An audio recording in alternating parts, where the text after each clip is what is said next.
Welcome to eBible Fellowship's Evening Bible Studies with your host and Bible teacher, Chris McCann. For more studies, visit our website at www.ebiblefellowship.org. And now, here's Chris McCann.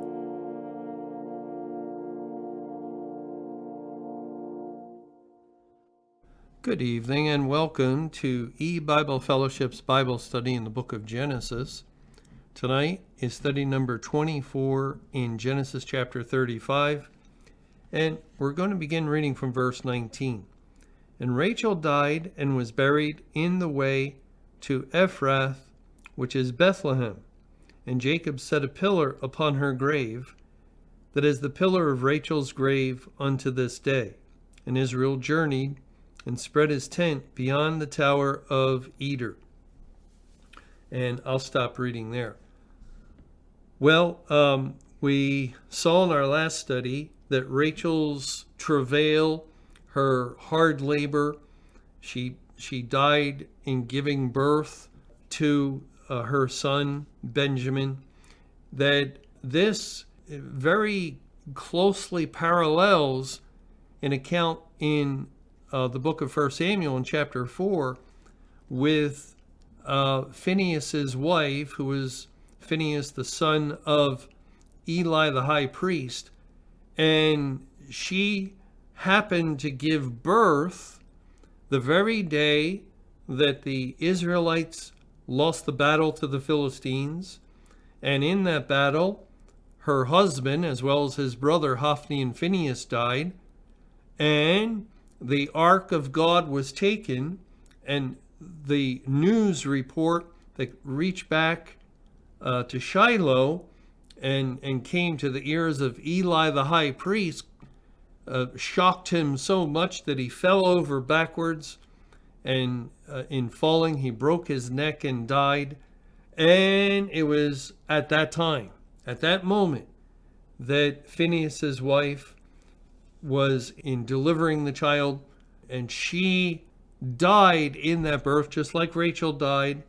And she called her son's name Ichabod, which means the glory has departed, because the Ark of the Covenant was the glory of Israel. And the glory has departed from Israel when the Ark was taken captive. And we know that that whole historical event, one of the worst in all of the history of the nation of Israel, and they had a significant number of bad events happen, but this ranks up there as perhaps the worst, that this typified the judgment of God upon the churches and congregations when God would remove his spirit, when Christ, who had dwelt in the midst of the church and certainly was the glory of the church, departed out of the church. The glory is departed from the New Testament churches and congregations. And that's the time of the travail and birth of the child as the mother dies. And likewise, coming from Bethel, which means the house of God, with a little way to go to Bethlehem, the house of bread, en route, Rachel travails and has hard labor, and in delivering the son, she dies and calls his name Benoni, son of my sorrow, because the labor, the travail was so hard and so grievous. Well, we can understand how it relates to the Great Tribulation, and we discussed that last time. But now we're going to look at the location where Rachel died. Verse 19 of Genesis 35, Rachel died and was buried in the way to Ephrath, which is Bethlehem. So in the way to Bethlehem, but out of Bethel.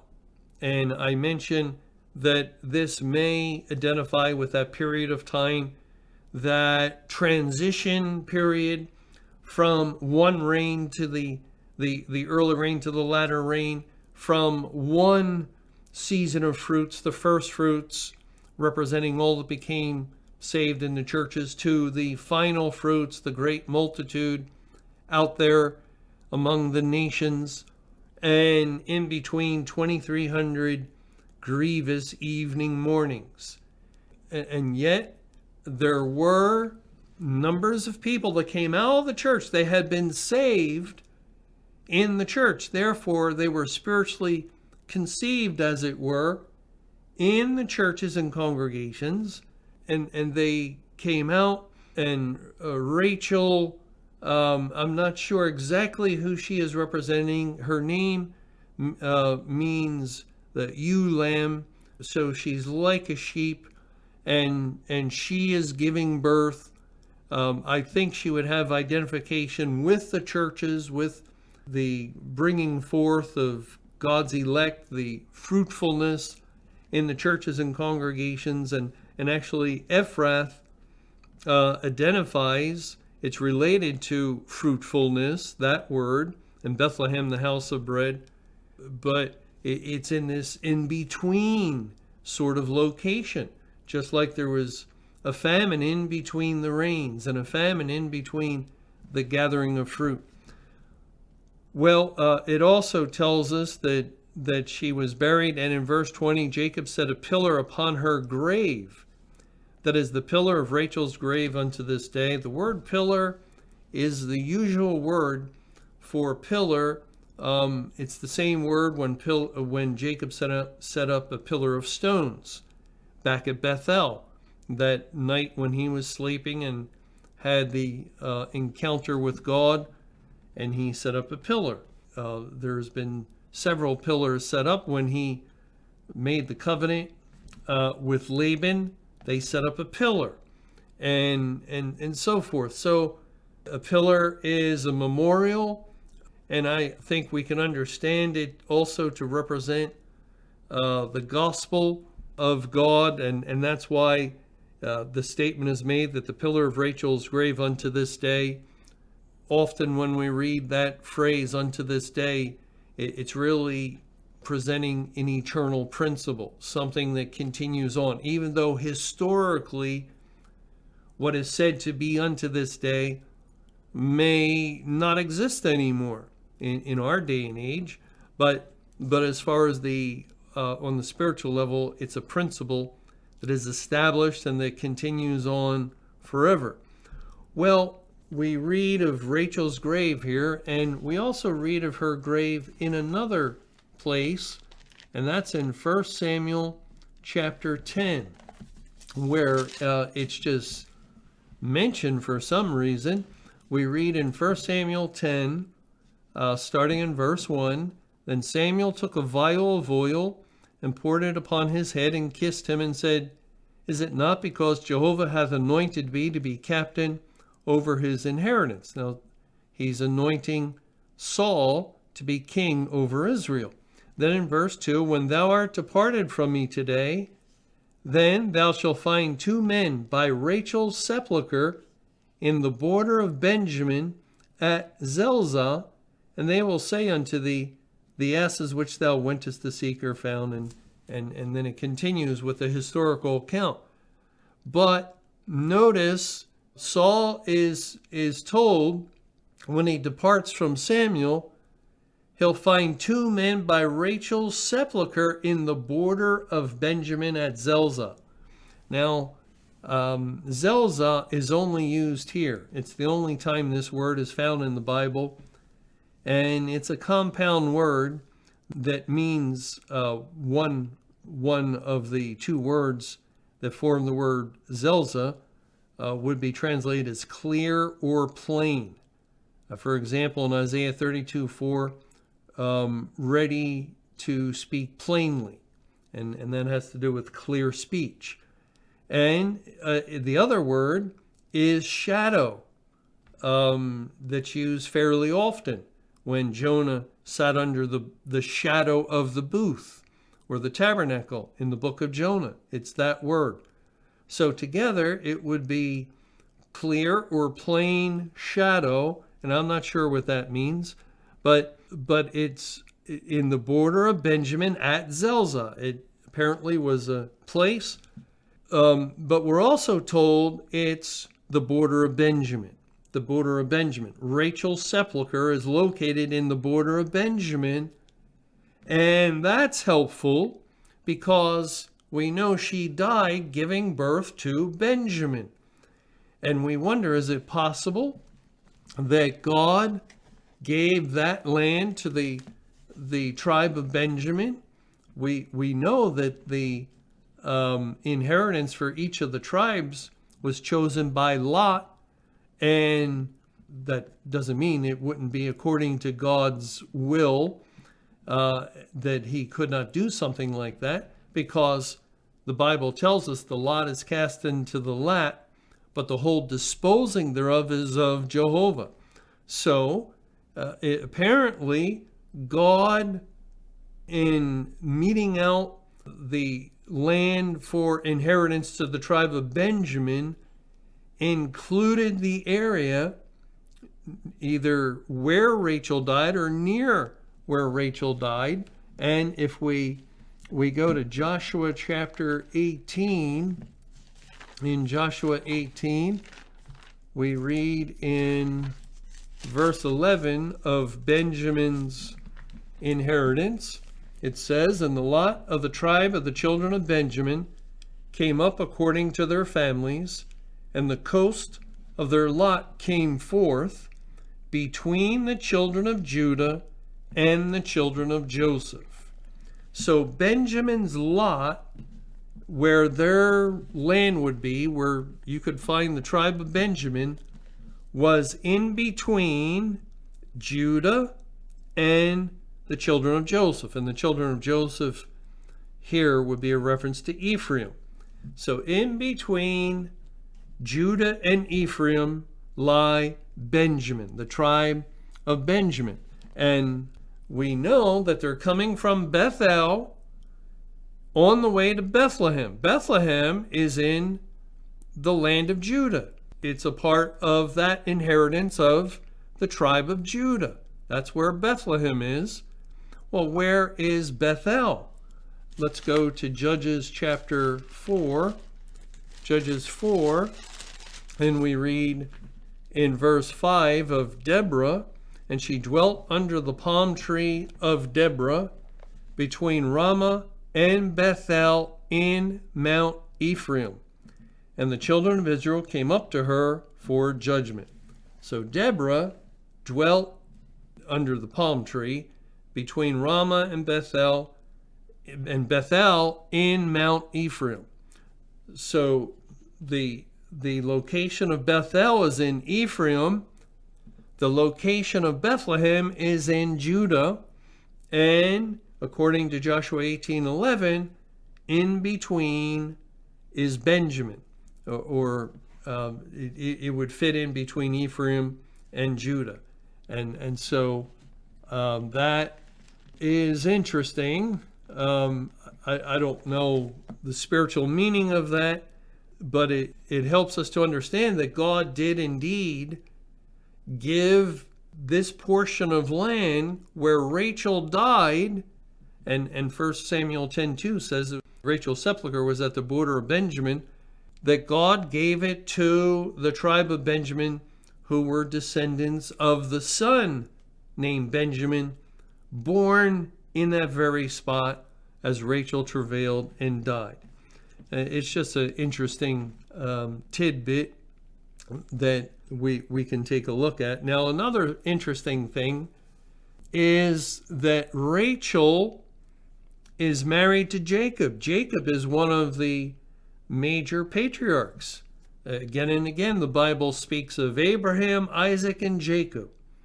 And there's a place where the patriarchs are buried. Abraham purchased it back in Genesis chapter 23. You can read about it. He purchased it from the children of Heth. And there he buried Sarah, and later Abraham was buried. And actually soon, as we continue on in this chapter, Genesis 35, not too many verses from where we're at, in verse 28, we read, "And the days of Isaac were 104 years, and Isaac gave up the ghost and died. and was gathered unto his people, being old and full of days, and his sons Esau and Jacob buried him. Well, where did they bury him? Back in that cave in Machpelah. So apparently, even though it could have been a long distance or quite a journey, they took that journey to bury Isaac, and we're told that Rebekah's also buried there. Let's look at Genesis 49. Genesis 49, and I'll start reading in verse 29. And this is when Jacob is about to die, and he charged them and said unto them, I am to be gathered unto my people. Bury me with my fathers in the cave that is in the field of Ephron the Hittite, in the cave that is in the field of Machpelah, which is before Mamre, in the land of Canaan, which Abraham bought with the field of Ephron the Hittite for possession of a burying place. There they buried Abraham and Sarah his wife, and there they buried Isaac and Rebekah his wife, and there I buried Leah. Well, Jacob buried Leah in that burial ground, not Rachel. And I'm sorry, I don't think I'm going to have any answers for why that is. We know that Jacob loved Rachel. He longed for her. He wanted to marry her. He thought he was marrying her when Laban, that deceitful man, substituted his other daughter, Leah. And so Leah, or Jacob woke up in the morning and realized he had married Leah. Leah therefore became his first wife. And the Bible does tell us that in marriage, a man and woman are joined together. And what God has joined together, let not man put asunder. And, the Lord Jesus pointed out that God made man and woman, and that's how it was from the beginning. This sin of multiplying wives that we read of in the Old Testament was sort of winked at, we could say, by God. It did take place, and the Lord used it to paint various spiritual pictures, such as Sarah and Hagar, and in other cases, Rachel and Leah. One wife loved Rachel, the other hated. But it may be that given the fact that Leah was the first wife, and even though it was done in a deceitful way, yet once married, you're married. We can definitely see that. Maybe that's why Leah is buried in that sepulcher for the patriarchs, and Rachel was not. There could be another spiritual meaning. I'm not sure what it is, but it just is unusual that here is the beloved wife of Jacob, the patriarch. They have available that sepulcher, and yet she's not buried there. She's not buried there.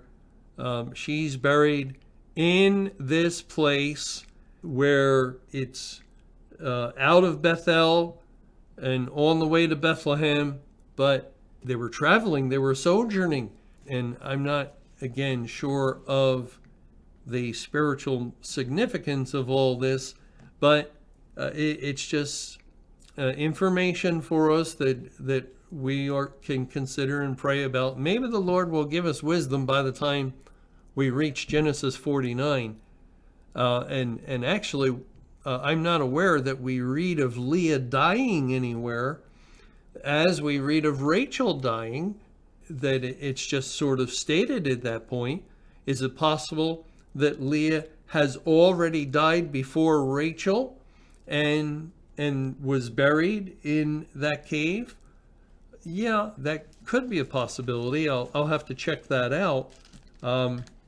Leah's name is only mentioned 2 or 3 times from this point going forward in the book of Genesis, and one was in the verse we looked at in Genesis 49, there I buried Leah. The other 2 are references to the sons of Leah, That is, she is not in view.